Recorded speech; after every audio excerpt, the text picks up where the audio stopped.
Today we will be discussing the pituitary gland, its anterior and posterior lobes, and how the hypothalamus controls the anterior and posterior lobes of the pituitary gland via the nuclei. It also controls it via the autonomic nervous system, but we will only talk about how it controls it via the hypothalamic nuclei. We should first understand what is a nuclei. So we're now talking about the nervous system.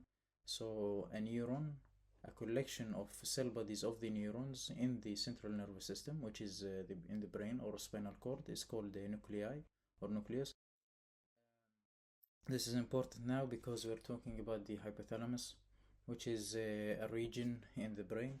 So cell bodies of neurons in the hypothalamus will be called nuclei.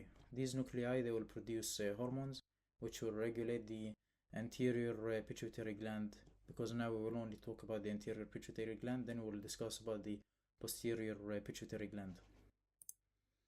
So a bit of anatomy to understand what we're talking about. This is the hypothalamus. This is the infundibulum, which connects the hypothalamus with the pituitary gland.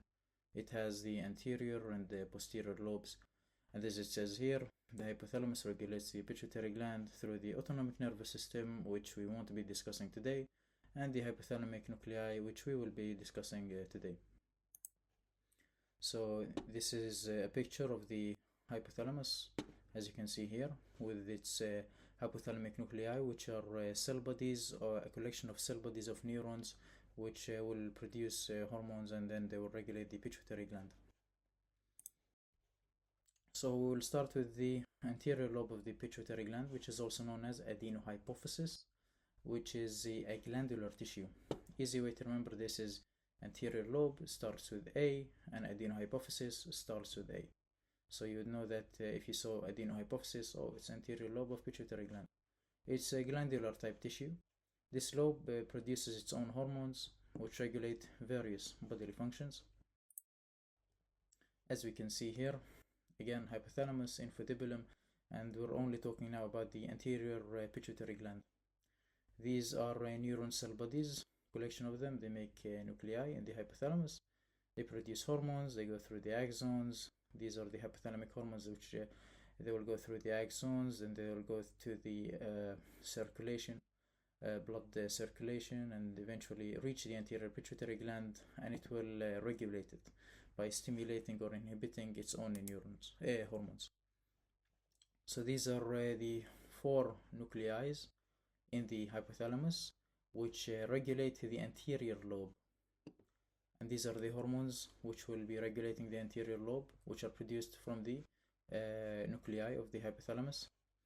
So for example, let's see how this works. So we would have the preoptic nucleus, which will produce the gonadotropin releasing hormone.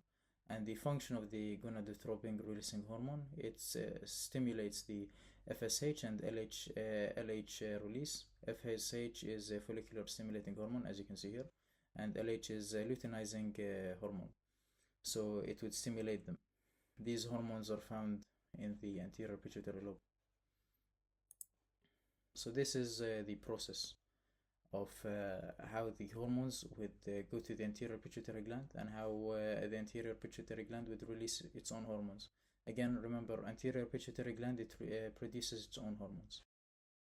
So these are the cell bodies, again, which form nuclei, because this is a collection of them. They will form a nuclei. They produce the hypothalamic hormones.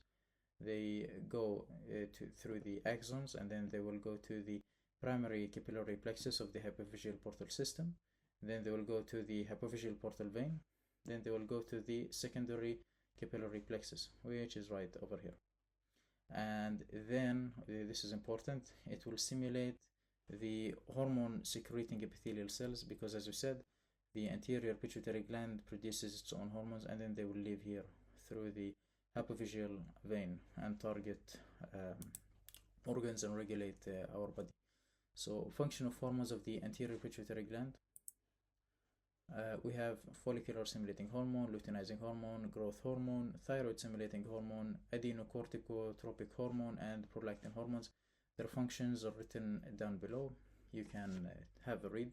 I will make a poster in the next couple of days with a better illustration on the functions of the anterior and the posterior pituitary glands, and the functions and what exactly they target. So now we will continue to the posterior lobe of the pituitary gland, which is also known as a neurohypophysis. Since it's a neuro, it consists mainly of unmyelinated axons, and unlike the anterior pituitary gland, this one, it doesn't produce its own hormones. So it would get its own hormones from the hypothalamic nuclei, or from the hypothalamus. For example, we have oxytocin and the antidiuretic hormone, which we will discuss now. So the supraoptic nucleus and the paraventricular nucleus, these are hypothalamic nuclei, which will produce the oxytocin and the antidiuretic hormone. And this is the function of the oxytocin, this is the function of the antidiuretic hormone, and these are the target organs. This is the process of how the hormones they will go to the posterior pituitary gland. So basically everything is the same. However, the difference here is with this. So the hormones are stored in the nerve endings in the posterior pituitary, and that's because the posterior pituitary, it doesn't produce its own hormones, it's getting them from the hypothalamic nuclei. And when needed, the hormones are released into the bloodstream. Thanks for watching. References are in the description.